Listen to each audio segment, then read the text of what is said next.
नमस्कार, 10वीच्या सर्व विद्यार्थ्यांचं पुन्हा एक वेळेस स्वागत करत आहे आपल्या YouTube channel easy maths trick मध्ये. तर आज आपण पाहत आहे प्रॅक्टिस सेट 2.2, ज्यामध्ये आपल्याला पाहायचं आहे फॅक्टरायझेशन मेथड. प्रॅक्टिस सेट 2.2 मधील सर्व एक्झाम्पल हे आपल्याला सॉल्व्ह करायचे आहेत फॅक्टरायझेशन मेथड मध्ये. फॅक्टरायझेशन मेथडने आपल्याला जे काही क्वाड्रॅटिक इक्वेशन दिलेले आहेत त्या क्वाड्रॅटिक इक्वेशनचे रूट्स फाइंड करायचे आहेत. बट रूट्स फाइंड करताना आपल्याला मेथड यूज करायची आहे फॅक्टरायझेशन. अगदी सोपी आणि फ्युचर मध्ये तुम्हाला युजफुल अशी ही फॅक्टरायझेशन मेथड आहे. तर पहा, समजून घ्या या एक्झाम्पल मधून फॅक्टरायझेशन मेथड म्हणजे काय राहते. तर आपल्याला इथं फॅक्टर्स करावं लागतील. हा जो नंबर आहे 15 म्हणजेच आपला x चा कोइफिशियंट, याला आपल्याला याचे फॅक्टर्स घेऊन आपल्याला याला x ला किंवा x ची व्हॅल्यू आपल्याला फाइंड करायची आहे. तर कसं करता येईल पहा. गिव्हन क्वाड्रॅटिक इक्वेशन लिहून घ्या. x² - 15x + 54 = 0. हे आपल्याला गिव्हन क्वाड्रॅटिक इक्वेशन आहे. आता जो लास्ट नंबर म्हणजे कॉन्स्टंट नंबर आहे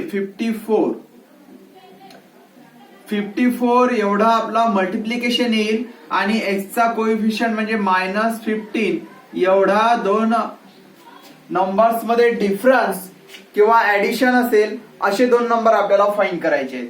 तर असे कुठले दोन नंबर आहेत की ज्यांचं मल्टिप्लिकेशन 54 आहे आणि ज्यांची ऍडिशन किंवा ज्यांच्यामध्ये डिफरन्स हा -15 आहे. तर ते दोन नंबर आहेत 9 and 6. 9 × 6 is 54 and 9 + 6 is 15. But here इथं आपल्याला मायनस साइन आहे, त्यामुळे आपण जर दोन्ही नंबर साइन मायनस घेतले तर -9 -6 -15 आणि मायनस मायनस मल्टिप्लिकेशन मध्ये प्लस म्हणजे 54. दोन्ही कंडिशन सॅटिस्फाय झाल्या पाहिजे, नंबरही सॅटिस्फाय झाले पाहिजे आणि आपलं जे साइन आहे म्हणजे प्लस मायनस हे पण सॅटिस्फाय झालं पाहिजे. तर इथं आपण -9 आणि -6 हे नंबर घेणार. तर आता या नंबरला आपण कुठे ऍड करणार. तर हा जो -15x आहे या -15x चे फॅक्टर्स घेणार, म्हणजेच त्याला आपण लिहिणार -9x - 6x. नेक्स्ट स्टेप असणार आपली x² - 9x - 6x + 54 = 0. आता याला दोन पार्ट मध्ये कन्वर्ट करूया समजण्यासाठी. पहा, फर्स्ट पार्ट मध्ये x² - 9x इथं -6x + 54. पहिल्या दोन पार्ट मधून आपण x जर कॉमन घेत आहे तर इथं राहणार x - 9 आणि इथून मी -6 कॉमन जर घेतला तर इथं सुद्धा राहणार x, प्लसच्या ऐवजी मायनस येणार कारण बाहेर मायनस घेतलंय. 54 आहेत म्हणजे 9 × 6 आहे, ज्यापैकी 6 आपण कॉमन घेतलेला आहे. इथं राहणार 9 = 0. कॉमन घेताना नेहमी तुम्हाला एक ब्रॅकेट कॉमन मिळणार, जसा की x - 9 आपल्याला इथं मिळत आहे, तो एकाकडे लिहून घ्यायचा x - 9 आणि बाकी मटेरियल सेकंड ब्रॅकेट मध्ये म्हणजे x - 6 = 0. आपल्याला माहित आहे a × b = 0 मीन्स a = 0 और b = 0. मग त्यानुसार आपण लिहिणार x - 9 = 0 और x - 6 = 0. इथून आपल्याला x ची व्हॅल्यू मिळणार 9, इथून x ची व्हॅल्यू येणार 6. म्हणजेच फायनली आपण काय लिहू शकणार. देअरफॉर 9 और we can say 6 or 9 are the root of given quadratic equation.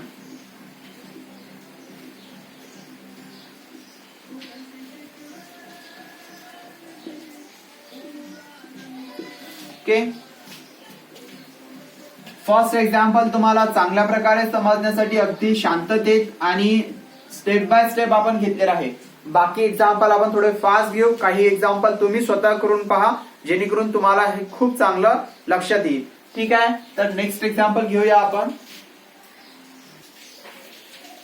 Second नंबरचे जे एक्झाम्पल आहे ज्यामध्ये आपल्याला इक्वेशन दिलेलं आहे x² + x - 20 = 0.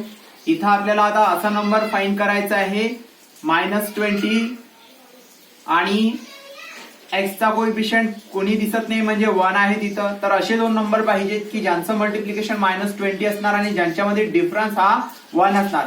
पहा आता असे कुठले दोन नंबर आहेत, तर 5 आणि 4 ज्यांच्यामध्ये डिफरन्स 1 आहे आणि ज्यांचं मल्टिप्लिकेशन 20 आहे. परंतु इथं मल्टिप्लिकेशन आपल्याला -20 पाहिजे, म्हणजे हे जे दोन नंबर्स घेतले यापैकी एक नंबर मायनस असेल तेव्हाच मल्टिप्लिकेशन मायनस येईल. तर आता 5 किंवा 4 पैकी एक नंबर मायनस असेल. मी जर -5 लिहिलं, -5 इंटू 4 -20 तर होईल, परंतु ही जी कंडिशन आहे म्हणजे दोघांमधला डिफरन्स -5 प्लस 4 तो -1 होत आहे. तर त्यामुळे आपण हे जे साइन आहे मायनस हे 5 ऐवजी आपण 4 ला देणार. आता पहा 5 - 4 1 आणि 5 इंटू 4 20 प्लस मायनस -20. ओके, चला तर घेऊया इथं आता x² plus 5x minus 4x minus 20 equal to 0. इथून जर x कॉमन घेतला तर ब्रॅकेटमध्ये राहणार x प्लस 5 मायनस 4 जर कॉमन घेत आहे तर ब्रॅकेटमध्ये राहणार x plus 5 equal to 0. Minus sign common घेतल्यामुळे इथं प्लस येत आहे. x प्लस 5 हा सेम आहे एका ब्रॅकेटमध्ये लिहून घेणार याला आणि x मायनस 4 हे सेकंड ब्रॅकेटमध्ये इज इक्वल टू 0. तर x plus 5 is equal to 0 and x minus 4 equal to 0. Okay, तर इथून आपल्याला x is equal to -5 x is equal to 4. Last line लिहायला विसरायचं नाही, लास्ट लाईन मध्ये लिहायचं therefore -5 and 4 are the root of -5 and 4 are root of given quadratic equation. Okay, चला तर आता नेक्स्ट एक्झाम्पल पाहूया. 2y² plus 27y plus 13 equal to 0. Equation लिहून घेणार आपण. Sorry, 2y² plus 27y plus 13 is equal to 0. आता एक गोष्ट इथं तुम्हाला ऍड करायची आणखी. इथं ऑब्झर्व करा, आपण हा नंबर घेतला -20. इथं म्हणजे यानुसार आपण घ्यायला पाहिजे 13, बट इथं x² चा कोएफिशियंट 1 होता त्यामुळे -21 ते -20 मिळत होती. आता इथं y² चा जो कोएफिशियंट आहे तो 2 आहे. तर या नंबर आणि या लास्ट कॉन्स्टंट नंबरचं मल्टिप्लिकेशन आपल्याला इथं लिहायचं असते. तर इथं आपण 2 इंटू 13 घेणार, म्हणजे आता आपल्याला 26 असा नंबर पाहिजे आणि 27. तर असे दोन नंबर फाइंड करायचे आहेत की ज्यांचं मल्टिप्लिकेशन 26 आणि ज्यांच्यामध्ये डिफरन्स किंवा ज्यांची ऍडिशन येणार 27. एकदम सोपे आहे. कोणते तर दोन नंबर असतील 26 अँड 1. 26 1 जा 26 अँड 26 प्लस 1 इज 27. तर कुठलाही वेळ न वाया घालवता आपण लिहिणार 2y² plus 26y plus 1y plus 13 is equal to 0. पहिल्या दोघांमध्ये आपण 2y कॉमन घेऊ शकतो. पहा, y² आणि y मधला y कॉमन घेतला आणि 2 आणि इथं 26 म्हणजे 13 इंटू 2 असतील तर त्यापैकी 2 कॉमन घेतला. याचा अर्थ इथं राहणार y प्लस इथं राहणार 13. इथं काहीच कॉमन घेण्यासारखं नाही म्हणजे 1 आपण कॉमन घेऊ शकतो. y plus 13 is equal to 0. Okay, तर y प्लस 13 हे आपल्याला सेम दिसतंय आणि 2y plus 1 second bracket is equal to 0. म्हणजे इथं लिहिणार y प्लस 13 इक्वल टू 0. इथं येणार 2y प्लस 1 इक्वल टू 0. म्हणजे इथून y इज इक्वल टू -13. इथं येणार y इज इक्वल टू -1/2. कारण काय होणार, मायनस त्या बाजूला प्लस 1 तिकडे गेलं तर मायनस आणि 2 मल्टिप्लिकेशन मध्ये आहे त्या बाजूला गेले तर डिनॉमिनेटर मध्ये येणार. ओके, लास्ट मध्ये लिहायला विसरायचं नाही. y is equal to -13 and -1/2 are the root of given quadratic equation. Okay, 4 नंबरचं जे एक्झाम्पल आहे 5m² is equal to 22m plus 15. कधीही क्वाड्रेटिक इक्वेशन सॉल्व्ह करताना पहिले त्याला त्या फॉर्म मध्ये घेऊन यायचं. क्वाड्रेटिक इक्वेशनचा फॉर्म राहतो ax² plus bx plus c equal to 0. आता हे जे एक्झाम्पल आहे, हे जी क्वाड्रेटिक इक्वेशन आहे हे आपल्याला या फॉर्म मध्ये दिसत नाहीये, तर आपण पहिले त्याला कन्वर्ट करणार ax² plus bx plus c equal to 0 या फॉर्म मध्ये. त्यासाठी आपण काय करणार, तर 5m² -22m हे जे 22m आहेत या बाजूला घेऊन आलोय त्यामुळे ते मायनस होतील. -15 इक्वल टू 0. आता आपल्याला असे दोन नंबर फाइंड करायचे आहेत ज्यांचं मल्टिप्लिकेशन असणार 5 इंटू -15 म्हणजेच ते होणार -75 आणि ज्यांचा मध्ये डिफरन्स असणार -22. लगेच आपल्या लक्षात आलं असेल की ते दोन नंबर कुठले आहेत तर 25 and 3. आता साइनची ऍडजस्टमेंट करायची आहे. तर इथं मायनस साइन आहे म्हणजे एक नंबर मायनस आहे आणि तो ग्रेटर नंबर असणार त्यामुळे इथं -25 घेऊ. -25 3 -22 डिफरन्स आणि यांचं मल्टिप्लिकेशन -75. चला तर आता नेक्स्ट स्टेप मध्ये जाऊया आपण. 5m² -25m plus 3m -15 equal to 0. पहिल्या दोघांमध्ये 5m तुम्हाला कॉमन दिसतंय. इथं सुद्धा m आहे. m² म्हणजे m इंटू m आहे. इथं 25 म्हणजे 5 इंटू 5 राहतो. तर पहा 5m आपण जे जे सिमिलर असेल ते बाहेर घेऊन घ्या. 5m आपण कॉमन घेतला तर इथं 1m राहिला. मायनस साइन 5 बाहेर गेले 5 राहिले. m बाहेर गेला म्हणजे फक्त तिथं 5च राहणार. प्लस 3 कारण इथं 15 म्हणजे 3 इंटू 5 म्हणजेच ब्रॅकेट मध्ये मिळणार आपल्याला m-5 इज इक्वल टू 0. तर m-5 कॉमन घ्या. Second bracket 5m plus 3 is equal to 0. m-5 equal to 0. 5m plus 3 equal to 0. इथून m ची व्हॅल्यू तुम्हाला मिळाली 5. इथून m ची व्हॅल्यू मिळाली -3/5. ओके. नेक्स्ट एक्झाम्पल जे आहे 5 नंबर. इथं तुम्हाला दोन ऑप्शन आहेत. हा फ्रॅक्शन दिसतोय 1/2 तुम्ही 2 ने मल्टिप्लाय करू शकता किंवा डायरेक्ट याला सॉल्व्ह करू शकतो. पहा आता आपल्याला गिवन इक्वेशन आहे 2x² - 2x plus half equal to 0. Means multiplication लागेल आपल्याला 2 इंटू 1/2 याचा अर्थ 1 म्हणजे मल्टिप्लिकेशन पाहिजे 1 आणि डिफरन्स पाहिजे -2. नंबर कुठले असणार असे दोन नंबर की ज्यांचं मल्टिप्लिकेशन येत आहे 1 आणि ज्यांच्यामध्ये डिफरन्स येत आहे -2. तर ते दोन नंबर असतील 1 इंटू 1 पण दोनही राहणार minus. -1 into -1 is +1 and -1 is -2. म्हणजेच आता आपण लिहिणार याला 2x² - x plus 1/2 is equal to 0. पहिल्या दोघांमध्ये x कॉमन घ्या म्हणजेच तुम्हाला तिथं राहणार आता ओके. पहा इथं आता जर इथं आपण फक्त x कॉमन घेतला तर काय होणार. नेक्स्ट स्टेप मध्ये आपल्याला इथून 1 कॉमन मिळणार आणि x प्लस 1/2 राहणार. तर अशा वेळी काय करायचं आपल्याला कॉमन फॅक्टर मिळण्यासाठी मी काय करत आहे इथं 2x कॉमन घेतोय. 2x जर कॉमन घेतला तर इथं राहणार x. आता सर्वात मोठा प्रश्न येते की x आपण कॉमन घेतला ठीक आहे परंतु 2 नसताना कॉमन घेतला. 2 नसताना जो कॉमन घेतला त्यामुळे मला इथं डिनॉमिनेटर मध्ये 2 लिहावं लागेल. आता जर तुम्ही मल्टिप्लाय केलं तर तुम्हाला पुन्हा ही स्टेप मिळणार 2x into x means 2x² आणि हे -1/2 2 कॅन्सल होणार आणि x जसाच्या तसा मिळणार. ही ऍडजस्टमेंट आपण यासाठी केली कारण असाच आपल्याला ब्रॅकेट नेक्स्ट स्टेप मध्ये मिळावा त्यासाठी. पहा पुढे इथून जर आपण -1 कॉमन घेतला तर इथं राहणार x आणि प्लसच्या ऐवजी मायनस आणि 1/2. आता आपल्याला हा एक सिमिलर ब्रॅकेट इथं मिळत आहे is equal to 0. x minus 1/2 in a first bracket 2x minus 1 in a second bracket is equal to 0. इथून x minus 1/2 0 2x minus 1 equal to 0 means x is equal to 1/2 and x is equal to -1/2. Sorry -1 तिकडे गेले तर plus होतील. Okay. Number 6 पहा आता 6 example मध्ये इथं तुम्हाला काय दिसत आहे 6x - 2/x is equal to 0.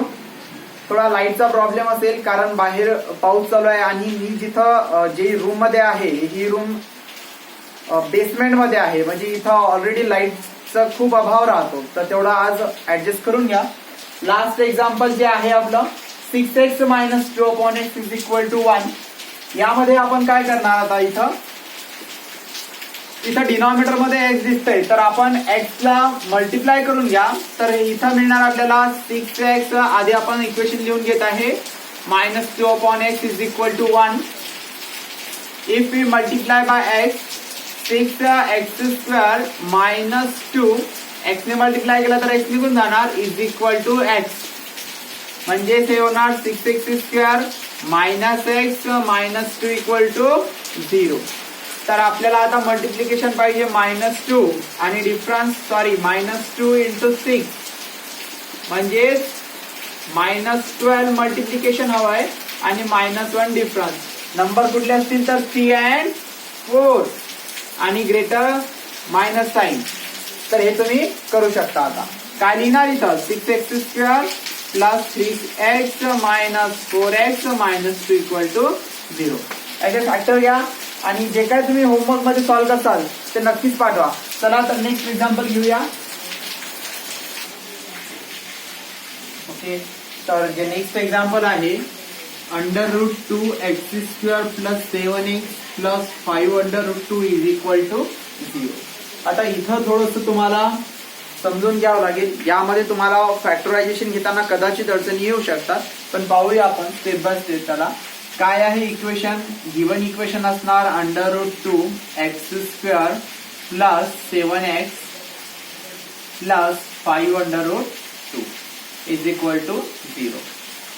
हा आणि हा या दोघांचं मल्टिप्लिकेशन आधी पहा काय येणार. 5 × 1 इज 5, √2 × √2 इज 2.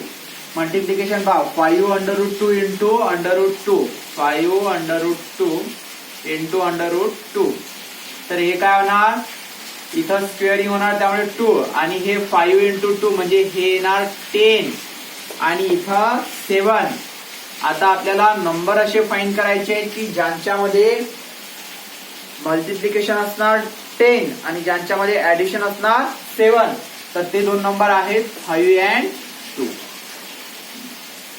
5 × 2 10, 5 + 2 इज 7. दोन्हीही प्लसच राहतील. तर त्यांना ऍडजस्ट करूया. √2x², आधी मी 2 घेतोय, 2 × 5 असं लिहू यांना, plus 2x + 5x + 5√2 is equal to 0. आता इथं x आहे, इथं x² आहे म्हणजे x कॉमन येणार. इथं √2 आहे आणि इथंही √2 आहे जो की दिसत नाही आहे.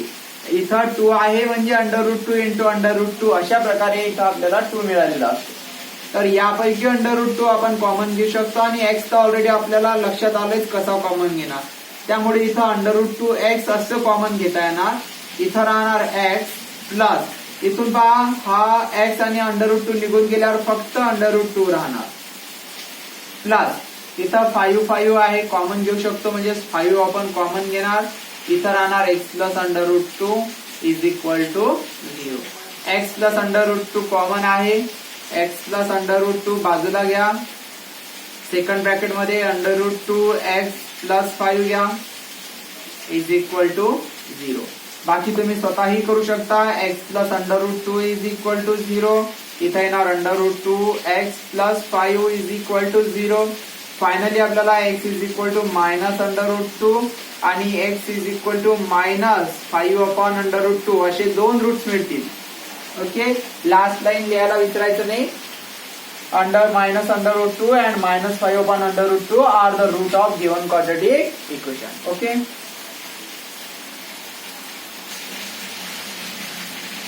आता जे नेक्स्ट एक्झाम्पल आहे, 3x² - 2√6x + 2 is equal to 0. तर अशा वेळी आपल्याला आता पहा दोन नंबर म्हणजे 3 × 2 6 लागेल इथं.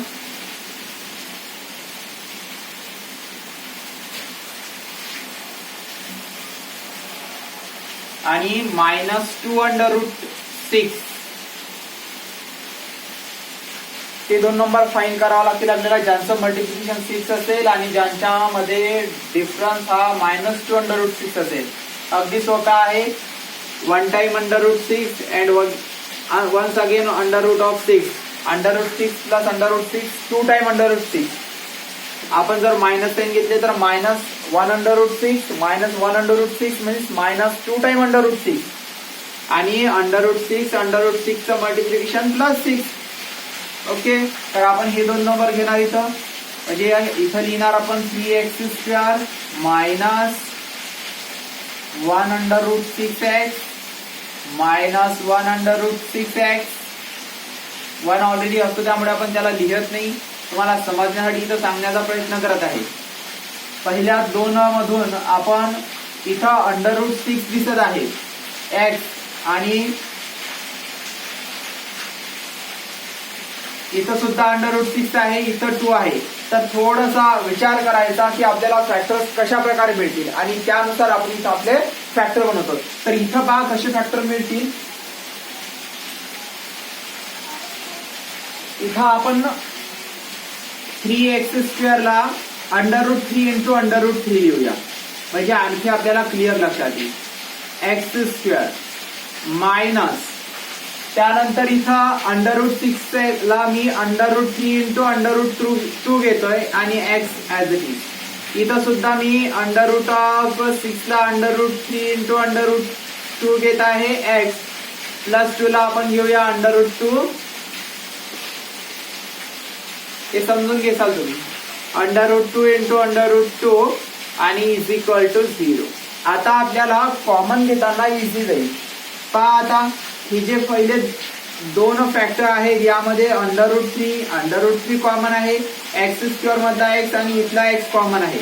तर आता इथून मी √3 आणि x कॉमन घेतोय, तर इथं राहणार माझ्याकडे √3 आणि इथला एक x राहणार. इथं माझ्याकडे राहणार मायनस x आणि √3 तर निघून गेले तर √2 राहणार. इथं √2 कॉमन आहे, बाकी काहीच कॉमन नाही, त्यामुळे आपण मायनस √2 कॉमन घेऊया.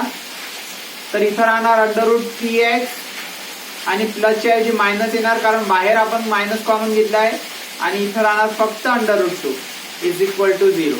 हा ब्रॅकेट सेम आहे पाहून घ्या. त्यामुळे आपण याला लिहू शकतो √3x मायनस √2 आणि बाकी राहिलेलं √3x minus √2 is equal to 0. आता दोनही ब्रॅकेट हे सेम आहेत, म्हणजेच ऑब्विसली आपण फॅक्टर सुद्धा काय येतील, सेम येतील. तर काय येणार आपले फॅक्टर इथून, जे की तुम्ही सिम्पली काढू शकता. काय होणार ते √3x मायनस √2 इक्वल टू 0. त्यालाही आपण सेम असंच घेणार, त्यामुळे आपल्याला मिळणार x is equal to √2 upon √3. दुसरा सुद्धा फॅक्टर √2 अपॉन √3 असणार. ओके, अशा प्रकारे आपले 8 एक्झाम्पल झाले. लास्ट एक्झाम्पल लगेच घेऊया आपण. तर पहा 9 आणि 10 नंबरचं एक्झाम्पल. 9 नंबरच्या एक्झाम्पल मध्ये आपल्याला दिलेले आहे 2m in bracket m-24 is equal to 50. Bracket जर ओपन केला तर आपल्याला मिळणार 2m² minus 48m is equal to 50. या बाजूला आले तर -50 इक्वल टू 0. हे पहा, हे पूर्ण इक्वेशन डिव्हिजिबल बाय 2 आहे. 2 ने डिवाइड करून घ्या तर काय होणार, m² minus 24m minus 25 equal to 0. आपल्याला आता असे दोन नंबर पाहिजे ज्यांचं मल्टिप्लिकेशन -25 आणि ज्यांच्यामध्ये डिफरन्स -24 असेल. तर कुठले दोन नंबर असतील ते, ऑब्विसली 25 अँड 1. दोघांमध्ये डिफरन्स -24 तेव्हाच होणार जेव्हा साइन मायनस हे 25 असेल. तर नेक्स्ट स्टेप मध्ये आपण लिहिणार m² मायनस 25m किंवा आधी 1 घ्या, काहीही फरक पडत नाही, फक्त दिसायला आणि करायला आपल्याला सोपी जाईल. 1m minus 25m minus 25 equal to 0. m जर आपण कॉमन घेत आहे तर ब्रॅकेट मध्ये m-1 राहणार. -25 कॉमन घेतले तर पुन्हा इथं something is wrong. Okay, m² m-1 minus 25. पहा काय चुकलंय आपलं, m² मायनस 24 1 मायनस. अच्छा, इथं +1 आहे, आपण लिहिताना -1 लिहिलं गेलं तर इथं +1 करा, म्हणजेच हे काय होणार, प्लस येईल इथं, बाकी बरोबर आहे. इथं m मायनस 25 सॉरी 25 जर कॉमन घेतला तर इथं राहणार +1 कारण मायनस साइन बाहेर गेलाय त्यामुळे इथं राहणार +1 इक्वल टू 0. m+1 कॉमन घ्या m मायनस 25 सेकंड ब्रॅकेट मध्ये is equal to 0. m+1 equal to 0, m minus 25 equal to 0. m ची व्हॅल्यू येणार -1 आणि इथून m ची व्हॅल्यू येणार +25. Therefore, we can say the root of given quadratic equation is -1 and 25. 10 नंबरच्या example मध्ये आपल्याला दिलेला आहे 25m² -9 इक्वल टू 0. अशा वेळी आपण काय करू शकतो, इथं आपण या 25m² ला 5m ब्रॅकेट स्क्वेअर घेऊ शकतो. म्हणजेच काय होणार 5² is 25, m² is m² minus आणि 9 ला घेणार 3² इक्वल टू 0. असं केल्यामुळे आपल्याला a² मायनस b² चा फॉर्म्युला यूज करायला सोयीस्कर होणार. तर a² मायनस b² फॉर्म्युला सांगतो आपल्याला in first bracket a plus b in second bracket a minus b equal to 0. म्हणजे इथून येणार 5m plus 3 equal to 0, 5m minus 3 equal to 0. म्हणजेच 5m इक्वल टू -3 आणि 5m इज इक्वल टू 3. तर m is equal to होणार -3/5, m is equal to 3/5. तर हे असतील आपले रूट्स. हे अगदी सोपी आहे. आपण पाहू शकता इथं 7m² minus 21m equal to 0. 7m जर आपण कॉमन घेतला तर ब्रॅकेट मध्ये राहणार m minus 21 equal to 0. 7m equal to 0, m minus 21 equal to 0. m is equal to इथं 0 येणार आणि इथं m इज इक्वल टू +21. म्हणजे आपली इथं रूट काय येणार m इज इक्वल टू 0 आणि m is equal to 21.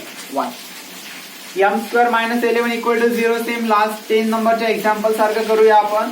m² minus 11 ला काय लिहू शकतो अंडर रूट ब्रॅकेटचा स्क्वेअर रूट कॅन्सल होणार equal to 0. a² minus b² formula लावला तर इथं m minus under root of 11 in a first bracket in a second bracket और प्लस आधी घ्या m plus m minus under root of 11 equal to 0.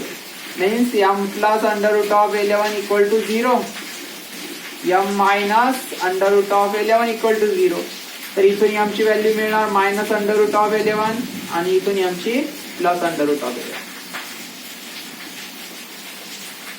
इथं आपला practice set 2.2 complete होऊन जातो. आणि आता माझे 12चे जे लेक्चर्स आहे हे पूर्ण इंग्लिश मध्ये आहे. क्लास 10 आणि आपल्या ग्रामीण भागातील मुलांना समजण्यास अडचण येईल यासाठी मी 10वीचे लेक्चर पूर्ण मराठीतच बनवत आहे. तर तुम्हाला इंग्लिश मध्ये लेक्चर हवे असतील तर तसं कमेंट मध्ये मला कळवू शकता, ज्यामुळे तुमची इंग्लिश इम्प्रूव्ह होण्यास सुद्धा मदत होईल आणि तुम्हाला मॅथ सुद्धा समजलं जाईल. ठीक आहे. व्हिडिओ आवडला असेल तर लाईक करायला विसरू नका. मित्रांना आपल्या मित्रांसोबतही शेअर करायला व्हिडिओ विसरू नका आणि सबस्क्राईब जर केलं नसेल तर नक्कीच सबस्क्राईब करा. थँक्यू.